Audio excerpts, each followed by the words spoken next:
C'est toujours un réel plaisir, chers téléspectateurs, d'être parmi vous dans cette nouvelle édition. Bonsoir et bienvenue. À la une de l'actualité, les écoles qui projettent d'organiser des voyages d'études doivent se conformer strictement aux conditions fixées par le ministère de l'Éducation nationale afin de prévenir tout risque d'accident. Parmi les obligations figure l'assurance individuelle obligatoire pour chaque élève, ainsi que la vérification préalable de l'état des véhicules utilisés pour les transports. Les détails avec Felana Rakoutarsoul. Étant donné la fréquence des accidents de la route impliquant des élèves en voyage d'études, le ministère de l'Éducation nationale a rappelé que les écoles ne peuvent obtenir d'autorisation que si elles remplissent quelques conditions. Ainsi, chaque élève doit être couvert par une assurance afin de pouvoir bénéficier d'une indemnisation en cas d'accident survenu en dehors de l'ancêtre scolaire. Chaque élève doit présenter un certificat médical et avoir une autorisation écrite signée par ses parents ou tuteurs. Par ailleurs, une demande officielle d'autorisation de sortie scolaire doit être adressée au ministère contenant tous les détails du voyage et signée par le chef d'établissement, qu'il soit public ou privé. Un courrier d'information doit être également adressé à la Cisco dans la zone concernée. Il est à noter que ces documents doivent être remis au moins 15 jours avant la date prévue du voyage. Tout manquement à ces exigences est passible de sanctions selon les précisions fournies par le MEN. En ce qui concerne les véhicules de transport, ils doivent être vérifiés techniquement, être en bon état et conduits par des chauffeurs connaissant bien l'itinéraire. Par mesure de sécurité, aucun déplacement n'est autorisé avant 5 heures du matin et les véhicules doivent cesser de rouler après 19 heures. Chaque véhicule transportant des élèves doit avoir au moins un responsable de l'école à bord et il devrait y avoir un accompagnateur pour chaque groupe de 30 élèves. Ces responsables doivent signer une lettre d'engagement auprès de l'établissement organisateur du voyage. Le MEN insiste sur le respect de ces mesures, déjà en vigueur depuis longtemps, pour protéger la vie des élèves et prévenir tout accident au cours des voyages d'études. Le 8 juillet prochain marque la fin de la suspension de l'application des droits de douane et des taxes sur les exportations vers les États-Unis, conformément à une décision du président américain. Durant ces 90 jours de suspension, le gouvernement malagasy n'a cessé de rechercher des solutions avec les acteurs du secteur privé et les autorités américaines afin de protéger les opérateurs économiques malagasy et les dizaines de milliers d'emplois concernés. Natera Koutouma, Yves Janel et Nzaranjiansou pour plus de détails. La protection des entreprises locales et des milliers d'emplois à Madagascar a toujours été la priorité pour le gouvernement malgache dès l'annonce de la décision du président américain d'augmenter les taxes sur les exportations vers les États-Unis à plus de 47%. Le secteur industriel est le premier touché par cette mesure. Cette décision américaine a été suspendue pour une période de 90 jours avant son application, période pendant laquelle le ministère de l'Industrialisation et du Commerce, en collaboration avec le secteur privé malgache et d'autres partenaires, a mis en place une stratégie pour y faire face. Les deux gouvernements sont actuellement en phase de négociation pour trouver un terrain d'entente. Cela inclut l'approbation par le Conseil des ministres de l'ouverture officielle de discussions entre Madagascar, représenté par le ministère de l'Industrialisation et du Commerce, et le représentant américain au commerce, ou USTR. De nombreux points doivent encore être étudiés par les deux pays afin de parvenir à un accord concernant les échanges commerciaux entre Madagascar et les États-Unis, selon les informations issues du dernier Conseil des ministres. Il est à noter que les droits de douane appliqués jusqu'ici sur les produits exportés par Madagascar vers les États-Unis s'élèvent à environ 10%. Parmi les principaux produits concernés figurent les textiles, la vanille, le titane, le cobalt et le nickel, représentant à eux seuls environ 15% des exportations malgaches. Dans les actualités également, le monde de la justice et de l'administration pénitentiaire a connu une évolution notable ces 10 derniers mois. Le ministre Rakoutoumandi Benjamin Alexis a constamment mis l'accent sur la lutte contre la corruption en initiant des réformes dans les prisons, notamment à Intanmour et à Tiafa. Il a également mis fin à l'octroi des libertés conditionnelles aux détenus condamnés pour des crimes graves. Les détails. Alors qu'autrefois, les tribunaux et les prisons étaient considérés comme des foyers de corruption, la situation a commencé à changer progressivement ces 10 derniers mois. Le ministre de la Justice, Rakoutoumandi Benjamin Alexis, a affirmé son engagement en faveur de la justice et de la vérité, refusant catégoriquement de cautionner toute forme de corruption. Dans ce cadre, des sanctions ont été prises contre des magistrats corrompus, notamment ceux qui libèrent délibérément les coupables en échange d'argent. Un juge a d'ailleurs été suspendu de ses fonctions, preuve de la fermeté du ministre, malgré les menaces de grève lancées par ses collègues magistrats. Des réformes ont également été entreprises dans le système pénitentiaire. Les directeurs des prisons d'Atanmour et de Tiafa, accusés d'encourager la corruption, ont été relevés de leurs fonctions. Par ailleurs, le ministère a pris une position ferme. Les meurtriers et les voleurs de zébus ne bénéficieront plus de liberté conditionnelle. Ces détenus ne pourront plus non plus participer à des travaux en dehors de ces établissements pénitentiaires, considérés comme des occasions de fuite. Pour garantir l'application stricte de ces mesures, des contrôles réguliers sont effectués. La surveillance vise également les agents corrompus dans les tribunaux et les prisons, notamment ceux qui facilitent les visites hors des horaires et jours prévus par le règlement. L'objectif de toutes ces réformes est de transformer en profondeur le système judiciaire et de restaurer la confiance du peuple envers la justice.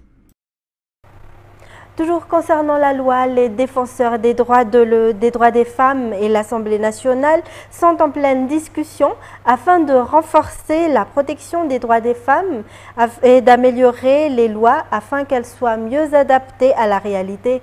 Il est nécessaire de comprendre les sources des problèmes pour établir des solutions durables et éradiquer les violences basées sur le genre, selon l'explication de la vice-présidente de l'Assemblée nationale pour la province de Fianarantsoa. Andiniana Martina, Sech Anjanab. On observe récemment une recrudescence des violences sous diverses formes. Viol de femmes enceintes, viol entraînant une grossesse chez des mineurs, viol suivi de meurtres, violence envers les personnes âgées ou en situation de handicap. Face à cette situation, des propositions ont été présentées aujourd'hui en vue de modifier et de renforcer la législation concernant les violences basées sur le genre. Ces points ont été soulevés lors d'un débat rassemblant le CNFM, ou Conseil national des femmes de Madagascar, les partenaires œuvrant pour la protection des droits des femmes et les parlementaires au sein de l'Assemblée nationale. L'objectif est d'élaborer une stratégie claire et cohérente pour éradiquer ces actes de violence selon les explications fournies par Fumenjaza Angu, vice-présidente de l'Assemblée nationale pour la province de Fianarantsoa. Ce dialogue a pour but de renforcer la protection des droits des femmes et d'adapter les lois à la réalité actuelle. Il se poursuivra par des débats et des études approfondies afin de pouvoir formuler des propositions et des mesures appropriées, toujours selon les explications. En diplomatie, l'ambassade des États-Unis octroie une formation en anglais aux forces de l'ordre. L'objectif est d'améliorer la communication en élargissant l'engagement international des forces de l'ordre malagasy. Judical Ranjaneri. L'ambassade des États-Unis lance une formation en langue anglaise de 2 jours pour les instructeurs de la police nationale et de la gendarmerie malagasy. Ce programme, soutenu par l'association ELTA Madagascar, est animé par un expert linguistique américain. Objectif, renforcer les compétences pédagogiques en anglais des formateurs issus de l'ENSP Ivatu et de l'ESGN Amuramang. Lors de la cérémonie d'ouverture, les autorités ont souligné l'importance de l'anglais dans la coopération internationale en matière de sécurité. Une initiative qui s'inscrit dans un partenariat durable entre les États-Unis et Madagascar pour des forces de l'ordre mieux préparées et connectées au monde. Concernant la célébration du 65e anniversaire du retour de l'indépendance pour la commune d'Inteiruk, elle commencera par une campagne de mariage civil. Par ailleurs, une attention particulière sera portée aux personnes âgées. Les amateurs de sport, quant à eux, auront droit à des tournois de foot, de basket et de pétanque. Reportage sur les images de Yves Janel. Plus de 100 personnes se sont déjà inscrites pour la campagne de mariage civil qui se tiendra à la commune d'Anteirouk les 18 et 19 juin prochains. La commune, selon le maire Tuki Arlantu Anjanarvelu, s'efforce de faciliter les démarches administratives pour les personnes concernées. La régularisation des foyers étant primordiale pour le maire, cette initiative a donc été mise en place dans ce sens. Cette action entre dans le cadre des festivités du 65e anniversaire du retour de l'indépendance. En outre, une campagne de circoncision de masse ainsi qu'une distribution de couverture aux personnes âgées de la commune est prévue le 20 juin. La commune n'oublie pas non plus de divertir la population, selon toujours le maire. Des tournois de l'indépendance en foot, basket et pétanque se tiendront du 21 au 29 juin. Des concerts qui verront la participation des jeunes talents issus de la commune auront lieu à partir du 23 juin. Le 24, ce sera au tour de Kayam Batenaïs et le 25, des concerts évangéliques. Le 26 juin, après la célébration officielle initiée par le district d'Amboudjachim, un défilé sera organisé par la commune à Antanet B. Le recyclage des déchets plastiques a permis de fabriquer des nouveaux bancs pour les élèves de l'EPP IVA to Base. Ces bancs, réalisés avec des matériaux modernes et normalisés, ont une durée de vie de plus de 10 ans, bien supérieure à celle des bancs en bois. Cette initiative permet non seulement de pallier le manque d'équipement dans les écoles, mais surtout de contribuer à la lutte contre les déchets plastiques et à la préservation de l'environnement. Un reportage de Anzara Zonarvelu et de Antoniana Martina.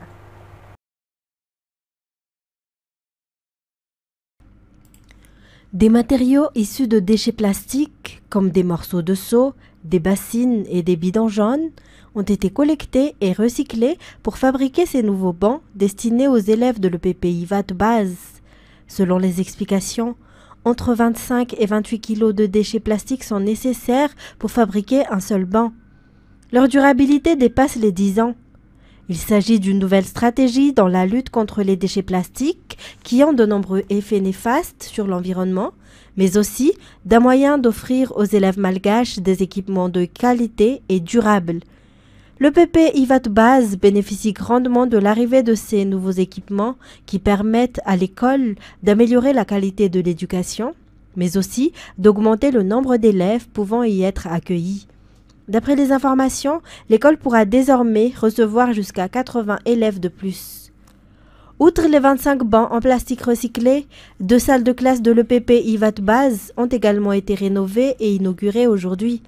Ces réalisations ont été rendues possibles grâce à la collaboration de 2 entreprises privées dans le cadre de la mise en œuvre de la RSE.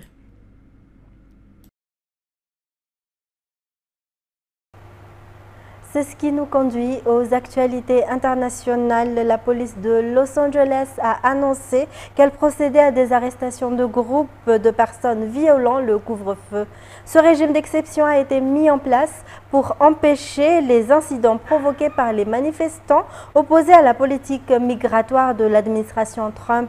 Le Texas, autre État à forte population latino-américaine, a aussi annoncé déployer la garde nationale. France 24. La police de Los Angeles continue de ratisser les rues du centre-ville pour évacuer les derniers manifestants. Plus tôt dans la soirée, on a pu apercevoir des dizaines d'entre eux se faire arrêter par les autorités. Le message est très clair, si vous n'habitez pas ici, si vous ne travaillez pas ici, vous êtes en train d'enfreindre la loi. Et le message a été impossible à rater sur le coup de 20 h lorsque le couvre-feu est entré en vigueur.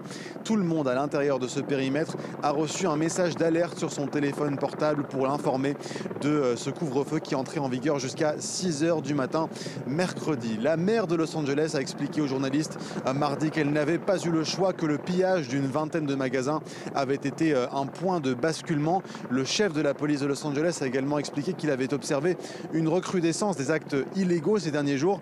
En tout cas, on a également pu voir une augmentation du nombre d'arrestations ces derniers jours, 200 ce mardi, avant même l'instauration de ce couvre-feu.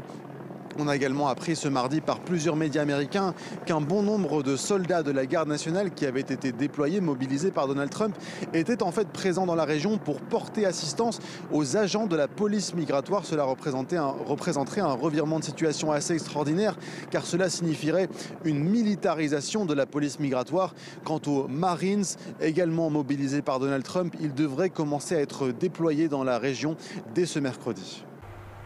2 ans et demi après avoir quitté le pouvoir, Jair Bolsonaro comparaît devant la Cour suprême aux côtés de 7 autres proches collaborateurs. L'ancien président d'extrême droite risque une peine de 40 ans de prison. France 24. 2023, les partisans de Jair Bolsonaro saccageaient la Cour suprême du Brésil et appelaient à renverser le nouveau président élu.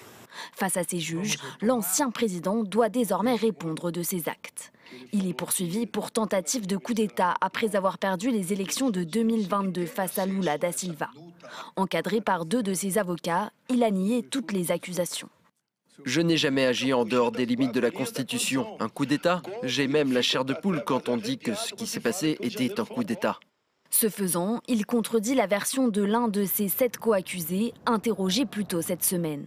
Mauro Cid, son ancien assistant, a déclaré que l'ancien président avait reçu, lu et retouché un projet de décret proclamant l'état d'urgence.